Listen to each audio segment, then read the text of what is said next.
Thank you very much. Thank you again for the music. That song is a gratitude to life for all that has been given to us. At the core of it, that's what it is. And I hope that whether you understood the words or you just felt the energy of it, that you were able to tap into that. Gratitude for life, gratitude for all the experiences that it has brought into our lives. And we are moving through quite a few of those experiences in life, aren't we? And in the life of Unity on the Bay, right? There's a lot of changes and shifts going on. So before we continue, I just want to invite you to really honor these changes and these transitions and these experiences, and to do so in community. So one of the things that we're going to be doing, and we invite you to participate and be fully in, is Reverend Chris's retirement party that is really taking place next Sunday. So next Sunday, we're not going to be in this room, right? We're going to be somewhere else at the Little Haiti Cultural Center, and not at this time, because we're only having one service at 11:15, and it's going to be a really wonderful celebration of Reverend Chris, what he continues to mean to this ministry.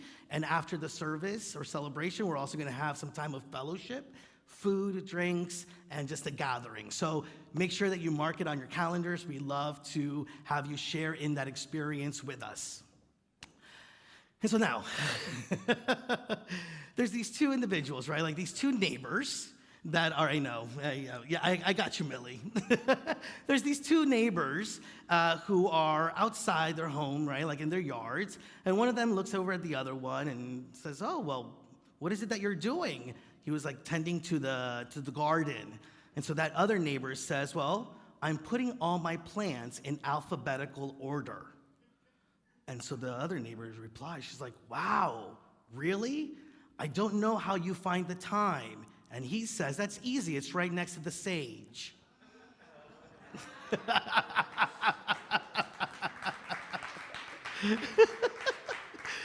But you know what was funny? The funniest thing to me about that was something that people do for rest and play, right? Like gardening. You know, some of us make it really complicated. And something that is supposed to be restful all of a sudden can become a chore. Have you experienced that? Where something that you're going to do for yourself all of a sudden is something that all of a sudden you have to do. And it becomes more stressful than it's supposed to be. It's supposed to get you out of the stress, and it becomes the thing that brings you the most stress. You've lived into that, right? I'm not the only one. And so even when we're trying to have fun and relax, like, it can become a chore and something that we have to do. And so really for me, partly it's because of this idea that we have to like fix ourselves. And it's such an important thing that we have to do, right? Like we're so busy, we got to fix ourselves from it. And then it becomes like this thing that all of a sudden becomes the responsibility, the to-do list. That acquiring, we have to acquire more peace. And this idea of having to acquire more peace all of a sudden becomes the challenge to finding peace. It's also this idea that we have to be successful. And so we can't just meditate. We can't just pray. We gotta really meditate and really be successful at praying. And so all of a sudden, it becomes harder than it needs to, right? Are you with me so far? Because this is some of what I'm experiencing. And it's really interesting. This book came to me a few years ago, Sabbath. It's by Wayne Muller. It says, "Finding rest, renewal, and delight in our busy lives." Who's got a busy life here? This is what he says.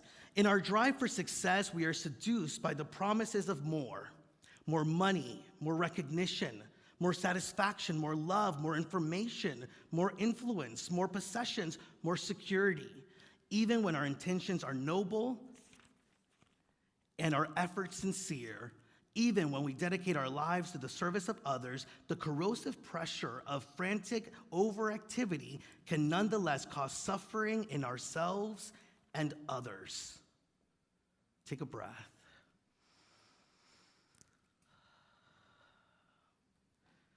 To me, this was the perfect time for this talk. I don't know if it's the perfect time for you, but it's the perfect time for me. You know, a couple of weeks ago, I found this meme that I've been telling a few people about, and it says, being a minister is saying next week won't be as busy, saying it for the rest of your life.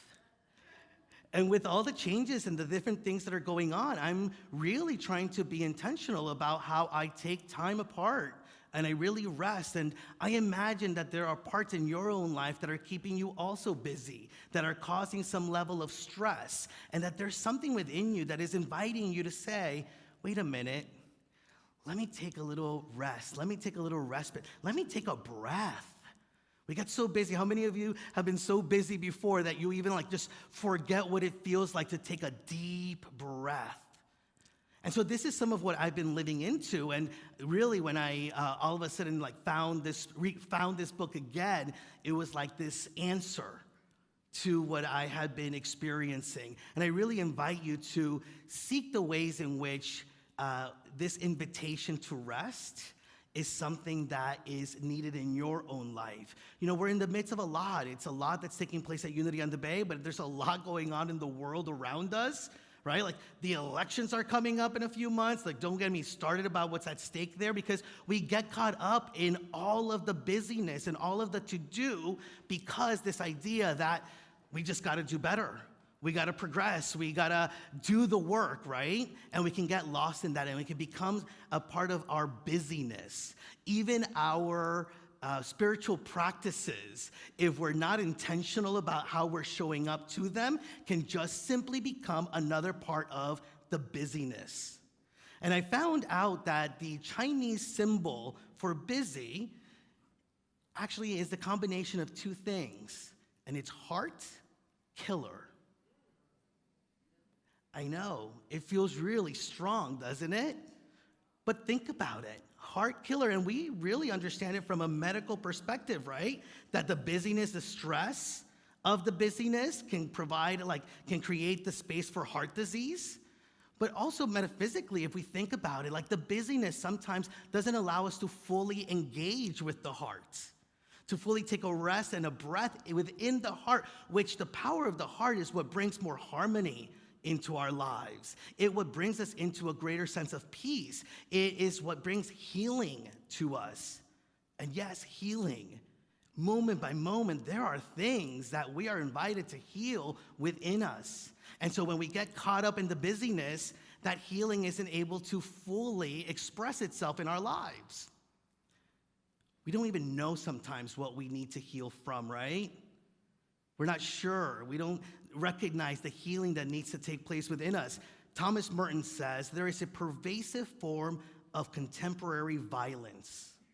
Maybe this is something that in this moment we must heal from. He says the rush and the pressure of modern life are a form, perhaps the most common form, of its innate violence.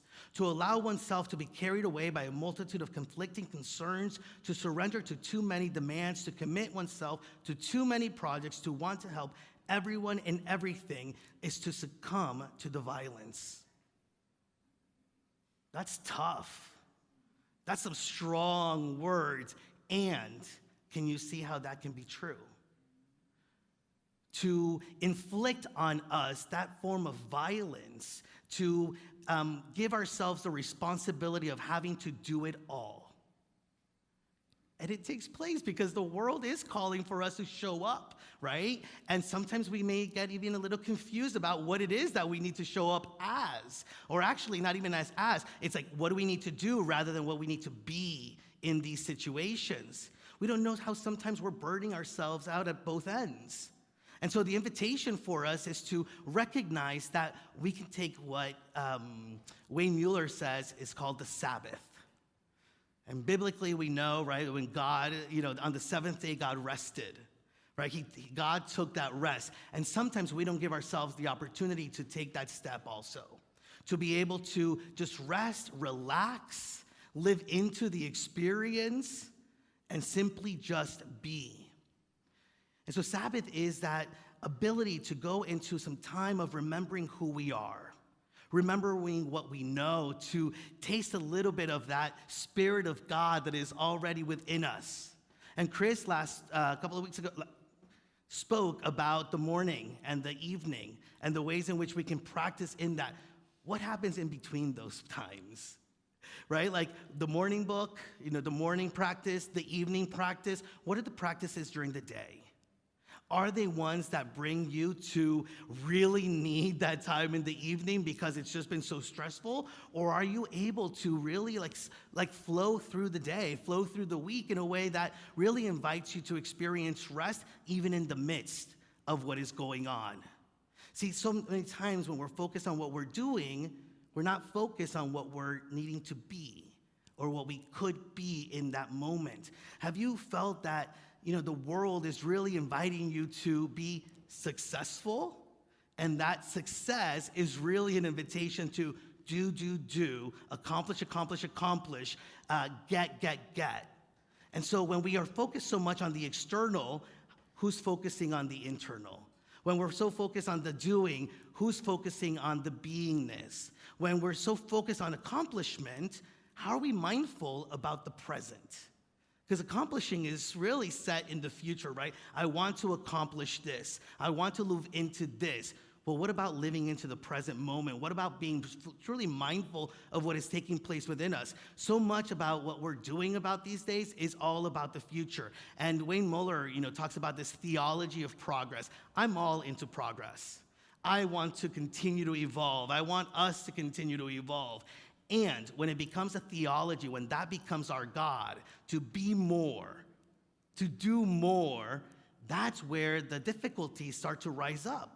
Because the idea of progress is that in the future, there will be more productivity. In the future, there will be a better way of living. That in the future, we'll have mastered nature, climate change, whatever it may be. In the future. And the more that we think that the future is the answer, we're forgetting that we're living in the present and that the present itself is a gift. Wayne Muller says, if the promised land is the good and the perfect place, then where we are right now must be an imperfect place, a defective place. If the future is sacred, then the present is profane. Sabbath challenges the theology of progress by reminding us that we are already and always on sacred ground. See, when it becomes, we will be happy then, we forget that the opportunity to be happy is in the present moment, here and now. It's just a choice that we can make here and now. When we focus so much on what is next, we never get there. Because when we get to what's next, when we get to that goal, how many of you have lived into a goal and then realize, oh, but now I have to set another goal. Now I have to take another step, right? And so it just continues and continues on without us really acknowledging that there is a space, there is a time for us to just receive, for just being in that present moment. And to know that, yes, it's great to accomplish, great to succeed, it's great to get to that goal, and we are whole, we are perfect. Life is good here and now if I open myself up to that realization. But we continue to strive to be the best and to make it. And even in unity, I've shared with you many times before, here we are to create heaven on earth. But the more that I was thinking about it this week, it's like this idea that we're creating heaven on earth. Wait, heaven is already here, right? Like creating means that it's something in the future, or that we're something that we're walking into. Heaven is possible here and now. Heaven is happening here and now, and we can live into it here and now. In ultimate reality, there's nothing to create, but to just be in heaven here and now. So how can we take care of ourselves, right? Like, how can we take those moments of rest to not think about resting when it's the right time, when it's the appropriate time to rest, but to be able to live into it and not think that we can only rest when something is accomplished. Sabbath is not dependent on our readiness to stop, says Mueller. We do not need to stop when we are finished. We do not stop when we complete our phone calls, finish our project, or get out this report that is due tomorrow. We stop because it is time to stop. How many of you, like me, are looking to create healthier boundaries in life? To know when it is just simply time to stop, to make it a practice to rest, to play, and to simply be. To take time to simply be in communion with the God of our being, with the Christ within, with our higher self. Matthew chapter 11, verse 28 says, "Come to me, all that you are weary and are carrying heavy burdens, and I will give you rest." Just come within, and we shall rest. Rest in God. Rest from what we have been conditioned to think gives us value. That what we produce, that what we do is what gives us value. To rest in peace and to not make it where it's just something that's written on the tombstone, right? Like, it's great to think about what will be written on your tombstone, but how about just living it right here and right now? To rest in peace moment by moment. You know, like there's that old saying, like, I'll rest when I'm dead. Think about how that actually came to be part of our culture and what that says about our culture and what that says about us, right? Like how we've allowed that to be not only part of the culture, but really a part of how we are living into this world. And I really think that it's an opportunity for us to recognize that we're not only doing it for ourselves, but we're doing it for others. Because the more that we rest, the more that we simply are, that we allow ourselves to be and not do, the more refreshed we are for the things that can be done through us, right? Like some of you who are parents, I'm looking at Shantae right now. We know we gotta rest. We know we gotta take some time apart in order to be better parents, to show up in the world the way that we want to show up in the world. And so do it not only for yourself, but for others. A lack of rest, a lack of reflection doesn't just afflict us, it afflicts the way that we show up. We talk about wanting more peace in the world, right? Well, the more tired that we are, the more busy that we are, the more that we don't allow ourselves to simply be that peace. Because it's about accomplishing peace, doing peace, rather than just stepping into being peace. And we get taught this every time we go on a plane, right? Like the idea that we have to put on the oxygen mask first before we're able to do it for others. And so the invitation for all of us, for me especially, is to create that Sabbath, to create that time of rest and that space from the doingness. Now, many of you on your way in received this like self-care bingo. If you're watching from home, you can just email us, Juan at Unity on the Bay, and we'll send you this self-care bingo. But it's just these ideas and these thoughts that we are inviting you to do just for yourself. But see what I just did? I said do. So this is an invitation for you to see how you can care for yourself, but don't make this a chore. Don't make this your to-do list. Make this what inspires you to simply be and rest, be in nature, be with God, be with your higher self. It gives you ideas for you to have fun with life, to love the experience, to love what was in the experience. Give yourself permission to love yourself through it. One of the things that I'm really conscientious of about talking about the future and who I'm going to be or what I'm going to do or who we as a community are going to be is to recognize that we've been great, we are great, we're moving into great. Ourselves individually also, we are whole, we've been whole, we are whole, we will be whole. We've been great, we are great, we will be great. We're always moment by moment really allowing ourselves to live into our truth. And we're moment by moment recognizing that our value is not in what we accomplish or do, but who we are. Rest, the Sabbath, it's not about a specific time or activity. It's really about that consciousness and that intention. It's a revolutionary act. It's a revolutionary act that says, my value is already here. Who I am is already valuable. I don't need to do more in order to be loved. I am already loved. I don't need to do more in order to feel peace. I'm already able to be at peace here and now. It is to say that we are worthy of that life. So many times we do all this work to create a life that we want to experience, and we don't allow ourselves to fully experience it. We put so many practices and tools in place that we don't allow ourselves to really experience all that is supposed, or that all that is able to come up through that. When we take those moments to more fully go into ourselves and rest there, just take a breath with me.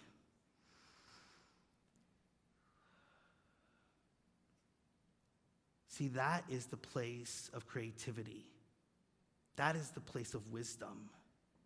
That is the place of potential already within us. Sometimes we just have to rest and listen more fully. And we do that by letting go of the busyness, by letting go of the accomplishments, by letting go of the doing. Great how we've been, great who we are, great where we are going. The Sabbath challenges the theology of progress by reminding us that we are already and always on sacred ground. The gifts of grace and delight are present and abundant. The time to live and love and give thanks and the rest and delight is now, this moment, this day. Feel what heaven is like. Feel what heaven is like by resting in heaven here and now. Have a taste of eternity. Rest in the arms of the divine. We do not have miles to go before we sleep. The time to sleep, the time to rest is now. We are already home. We don't just deserve it. In this very moment, we claim it, we live it, we breathe it, we rest in it, and we are renewed by it. And it really does feel mighty, mighty good. Let us rest in God. Let us rest in our truth. And from that, let us be all that we have come here to be. Namaste.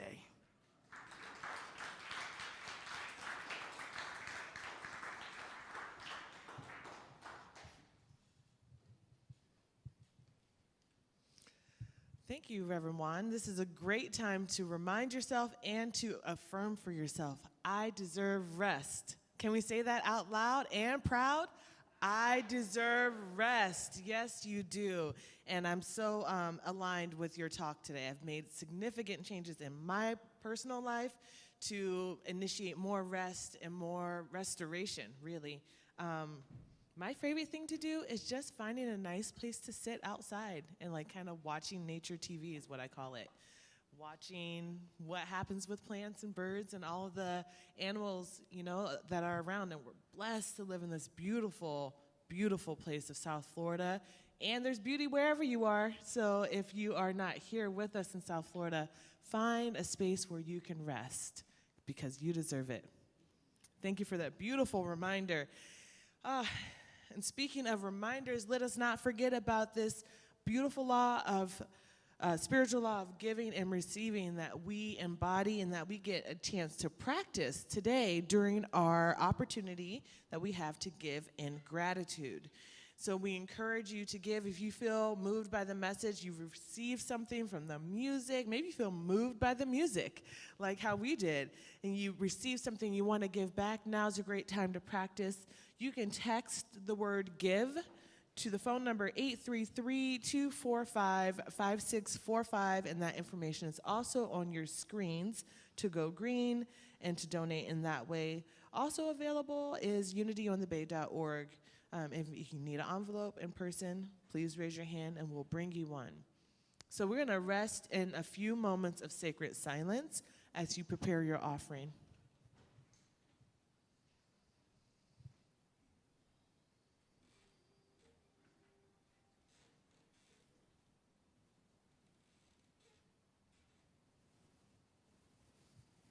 We are so grateful for your gift.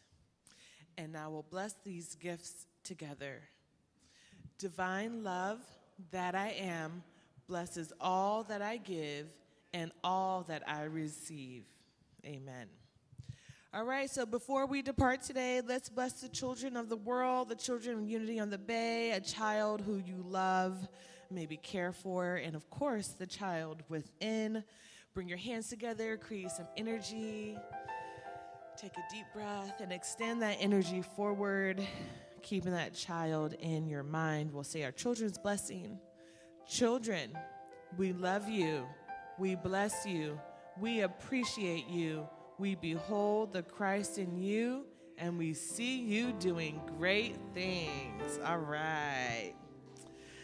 Okay, so Reverend Juan is going to come up and join me as we close out our service to lead the prayer for protection. Just one final reminder that today is the last day. I just want to let them know about the Love and Light Gala. Make sure that you get your tickets today and save some money. I love it. And we're also going to invite our prayer chaplains to come up so that they can pray with you after the service, whatever it is that you may want somebody to hold in consciousness for you.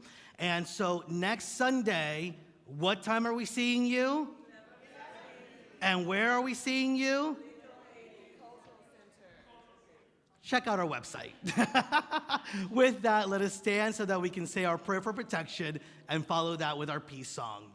So together, let us affirm. The light of God surrounds us. The love of God enfolds us. The power of God protects us. The presence of God watches over us. Wherever we are, God is, and all is well.